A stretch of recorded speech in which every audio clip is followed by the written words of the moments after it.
The Prophet ﷺ had a customized way to talk to every single hardship. You lost a child, there's a way to talk to you.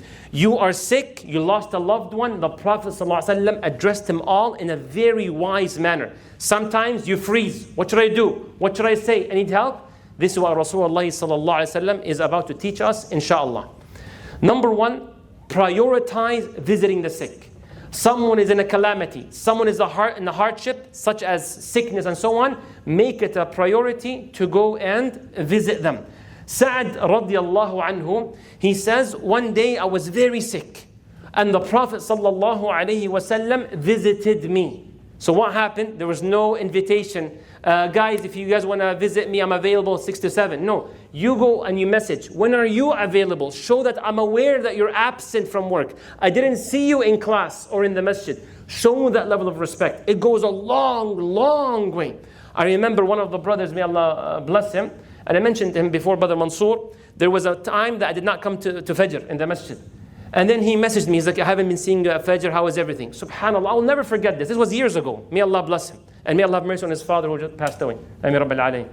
So it goes a long way. And if you do the opposite, it backfires badly. What do you mean backfires, the opposite?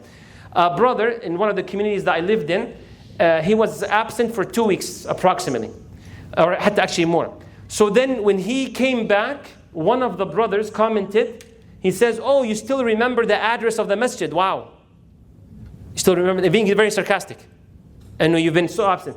So the brother, how do I know the story? Because the brother didn't show up after he came back. So he was absent for some time.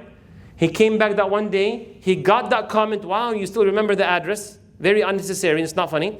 So then the guy left and didn't come back for a while. So then I went to go check on him. When I went to go check on him, Shu akhbarak, what's going on? How is everything? I hope everything is well. Then he told me, you know what, this happened to me. When he was absent, he was going through a surgery. He had a severe illness that required surgery. May Allah forgive me for taking that long to ask about him.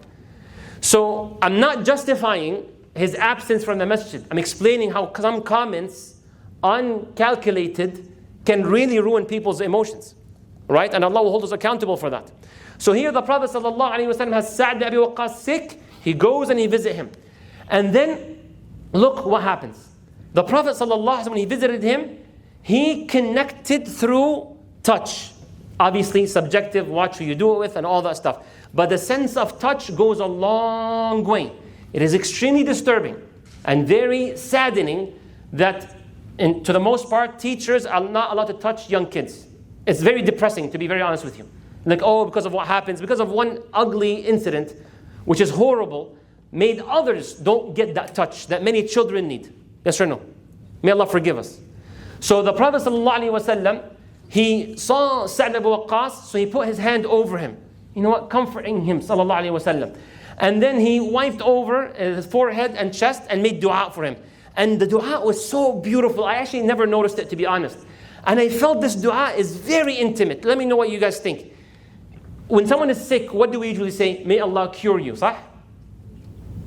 What did the Prophet ﷺ do?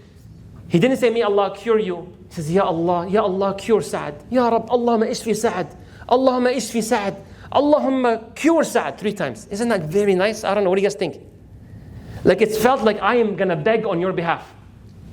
Right? May Allah help you with your money, right? Now I'm telling people, can you please help him with money or ask Allah subhanahu wa ta'ala directly. Like I'm humbling myself to Allah subhanahu wa ta'ala to help you. Allahu Akbar. Allahumma ishfi Sa'd. It's very nice, very beautiful. And he had obviously some customized du'as that he would say.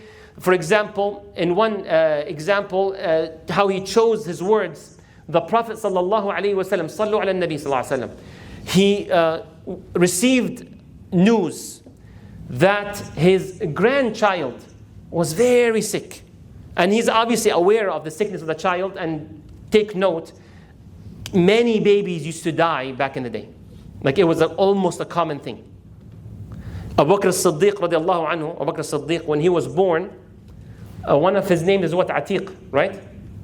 Part of it is that because the mother of Abu Bakr as-Siddiq kept having her kids die because of her sickness, diseases. We don't have the protection, the medication that we may have today, and overall knowledge that we have today. So for a child to survive, that's an amazing thing. May Allah bless all our children. So without a doubt, he's aware that his grandchild is very sick. So then he got another message or so and saying, Ya Rasulullah, our child or my child is very sick. I think they're going to pass away. So the Prophet ﷺ, he had people over, gathering. So that person that sent the message, the Prophet ﷺ paused the gathering. He paused it. And he told them, tell them I say salamun alaykum. Or reply, may Allah's peace and blessings be upon you. And tell them, inna lillahi ma akhadh. Whatever Allah takes, already what? Belongs to Allah. So Allah took what belongs to Him. وَمَا أَعْطَى. And whatever Allah takes and whatever Allah gives, at the end of the day, it all returns back to Allah. وَكُلُّ شَيْءٍ عِنْدَهُ مُسَمَّى. Everything has an appointed time. How long you live in this life, how long you have your parents around you, everything is calculated. فَلْتَحْتَسِبْ وَلْتَصْبِرْ. Hope for the reward of the pain you're experiencing. Look forward to the gains that you will get from the pain you're experiencing, and be as patient as possible. That messenger went back and said, the Prophet says salam, and he reminds you, whatever Allah gives, whatever Allah takes, all belongs to Allah. Everything is appointed. Allah knows what He's doing. Be hopeful. There's benefit behind it. Be patient. So what did she tell him? The messenger, go to him and ask him by Allah to come and visit me. Please. So the Prophet ﷺ, with all the people had over, maybe guests and company, he says they had company over, he says, okay, the whole company got up and walked to the Prophet ﷺ. Allahu Akbar. So not just pause to say salam and make dua and so on. He went, and then what happened? He was given the child. And the hadith says, when he grabbed the child was clearly making the noises of the last few breaths that they will take. May Allah forgive and have rahmah on our brothers and sisters in Gaza. And may Allah grant patience to the parents that carry their dead children. Ya Rabbil Alameen. Wallah, it's quite sad. And honestly, I did not intend to choose this session out of all the chapters, but because of all the calamities that we're witnessing in Gaza, and the wonderful reporter Anas al-Sharif, may Allah have mercy on him, and the entire Al Jazeera crew, you just feel so sad, subhanAllah. And we always going to go back to this content because it's real, it's relatable, it's practical, it truly helps. May Allah grant us the ability to have hope in the midst of all the darkness. Ya Rabbil Alameen. So here the Prophet ﷺ, he grabbed that child, and the child was like taking the last few breaths, and then what happened? The Prophet ﷺ started to cry. He cried so much. So Sa'ad, he was next to the Prophet in that event, and he said, Ya Rasulullah, like he was a bit surprised that he got emotional to the point that he's crying. So then the Prophet ﷺ says, this is mercy. Allah puts it in the heart of whichever servant He wants. May Allah make us of the servants that Allah puts mercy in our hearts. And Allah will not have mercy on the people except the people that have mercy to others. May Allah allow us to have mercy to others, to receive Allah subhanahu wa ta'ala's rahmah. So here Nabi sallallahu alayhi wa sallam is giving what? Condolences, right? Words of comfort. And look at the reward of it. I hope the following hadith, I pray to Allah to help me and help you all implement. Qulu ameen. The Prophet ﷺ says, not a single believer goes وَيُعَزِّي, gives condolences to their brother. It does not have to be someone who passed away situation. Condolences, yani words of comfort. Whatever it may be. Someone is sick, lost a loved one, got laid off from a job, whatever the case is. What happens? The Prophet says, whoever sends their condolences, words of comfort, to their brother or sister who's suffering a calamity, except that Allah will clothe that person with the clothing of dignity on a day of judgment. Allahu Akbar. What a reward! All the way till Yawm al-Qiyamah level of reward, Yawm al-Qiyamah, day of judgment level of reward, Jannah inshaAllah. Why? Because that broken heart, you went and you clothed it with comfort. You went to that heart that is crying and you wiped these tears with whatever cloth, as in your words of comfort. As a result, Allah will literally cover you on a day everybody is naked and desperate to be covered. May Allah make us among those who give comforting words to our brothers and sisters who go through a calamity, to a suffering. Ameen Rabbil Alameen. So next time you see maybe a social media post, something of that sort, don't hesitate to comment, even private message if you have access and capability. May Allah reward us and grant us the ability to serve. Ameen Rabbil Alameen. The fourth thing, now what was the first one? Who remember? What was the first one? Prioritize visiting, right? So there's a visitation. Excellent. What was the second one? Connect through touch and make dua. Ahsant, right. And then words of comfort. Now ta'ziyah, condolences. The fourth one, and everything else in the remaining of the session until we go pray Maghrib, is physical. Active work. What is that? Actively support those in need.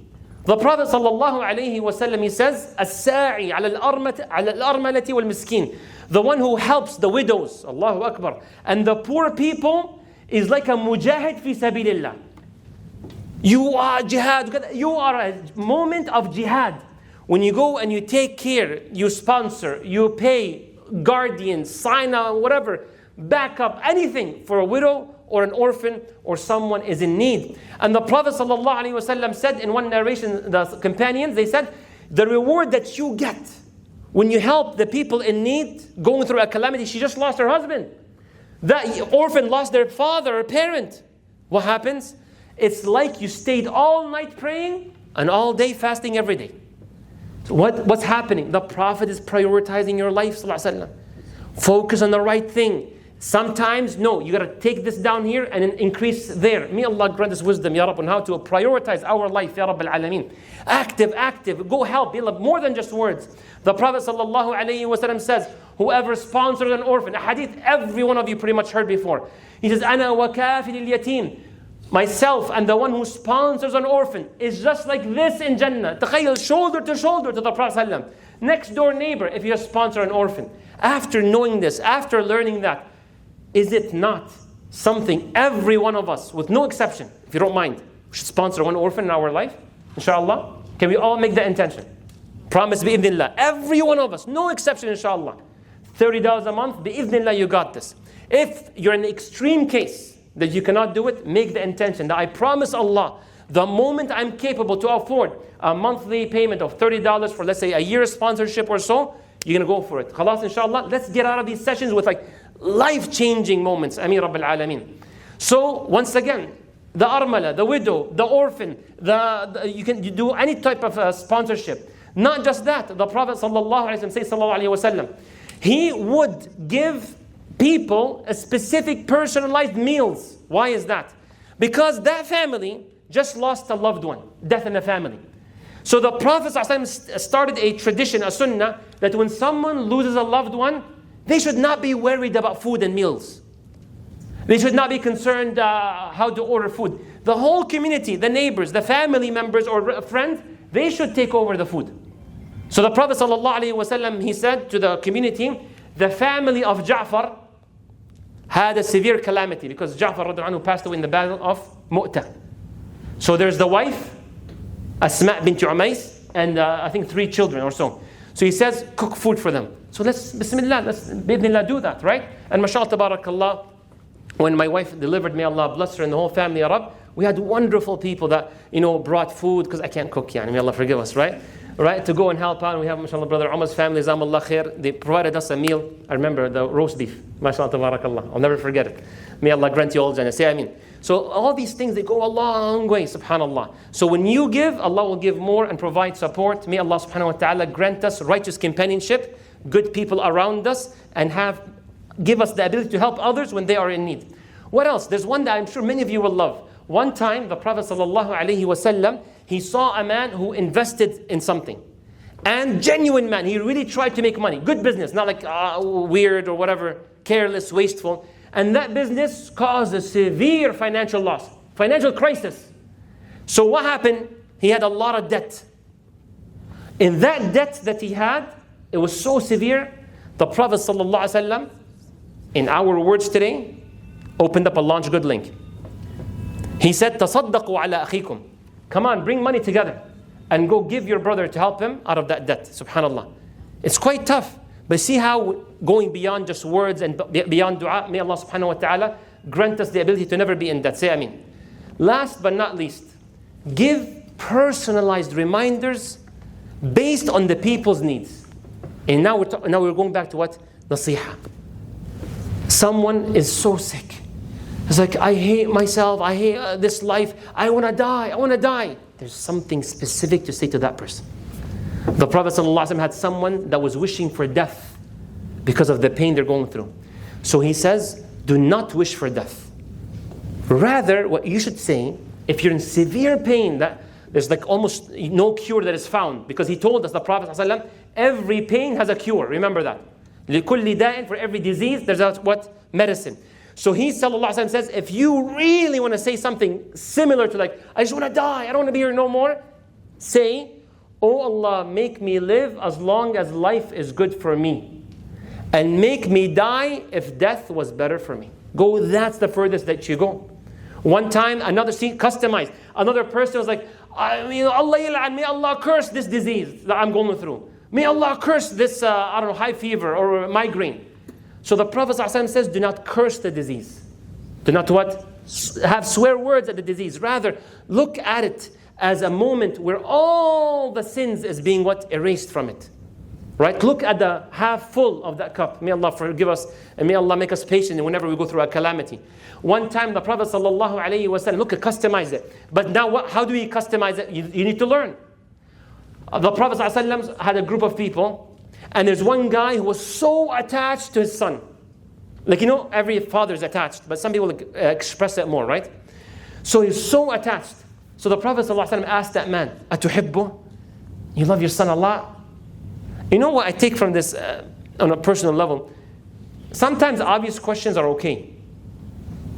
Some people, they take it sarcastically. Oh, you're here? No, I'm not. All right? Like, okay, you can joke with your shabab, right? But if someone's like serious about it, don't do that, right? Oh, the food came. No, it's still on the way. Like, it's right here, sir. So the Prophet ﷺ asked the man, Atuhibbu, you love him? You know what the man said? May Allah love you the way I love him. Allahu Akbar. And that's how much he loves his child. I mean, this is a metaphor example, right? And Allah, without a doubt, loves the Prophet ﷺ more than this man loves his son, right? So then days passed, weeks passed, the man would be coming, and all of a sudden the man stopped coming. So the Prophet ﷺ asked, where's the brother? The adab, the respect. Where's the guy that we used to always come here with his son, remember? He said, Ya Rasulullah, he has not been showing up. Why? His son died. Ya Allah. May Allah make it easy for all those who lost their children. His son died. So the Prophet ﷺ, what does he do? What will he do? Khalas, now you guys all know. What does he do? He's going to go to him. Right? He goes and he speaks to him. He knows how much his child means to this father. So he asks the father. He says, if you have two options, which one will you choose? If you have an option for your child to stay with you for the rest of your life, until you basically pass away, or for your child to be ahead of you in Jannah, and opens the door of paradise for you to enter, which one would you want and be with him forever? He's like, then with these two options, without a doubt, option 2, for him to be definitely in Jannah, and I'm definitely with him in Jannah because now I'm an adult, right? So the Prophet says, that is your reward, that's what you will get. You will meet your son, inshallah, in Jannah. And it works. This is not just some lip service. I remember one time we had an international student in Windsor. So then his child died. It was severe. The man was broken. But I knew, wallahu ta'ala, I felt this man was a man of faith. I've seen in the message many times. So I learned a hadith similar from Abu Hurairah radiallahu anhu. Abu Hurairah, a lady, she came to him and said, Ya Abu Hurairah, since you know a lot of hadith, tell me something to calm down. I lost 2 of my children. It's very rough. So he said, I'll tell you something. These little children, on the day of judgment, will go to their parents and will pull the parents from their clothing, just like how I'm doing it. So now a way of teaching. He grabbed the clothing, right? Taban adab and respect. Maybe his own clothing. He says, that's how they will do. And they will pull their parents to Jannah. Brought that lady so much comfort. I learned this from one of our teachers. May Allah grant our teachers Jannah. That international student, I said to him, you know what? There's a hadith of Rasulullah. Wallahi, this man's like, is this authentic? So I'm going to be with him in Jannah, inshallah. Like I die as a Muslim because a baby, we go for Jannah, right? For sure. And his mood changed. May Allah make us people that when we hear such narrations of the Prophet ﷺ, our mood changes. That we have hope. So what's the theme that you saw across all 5? Someone is in a calamity, in a severe situation. Hope is your target. They're broken, they're down. You lift up what? Their spirits. So next time you see someone struggling, what do? You show up, you bring food, say suitable words, make dua. You be the means of the mercy they desperately are looking for, and they may be to you the jihad that you always prayed for. Right? Allah أعطاك the opportunity.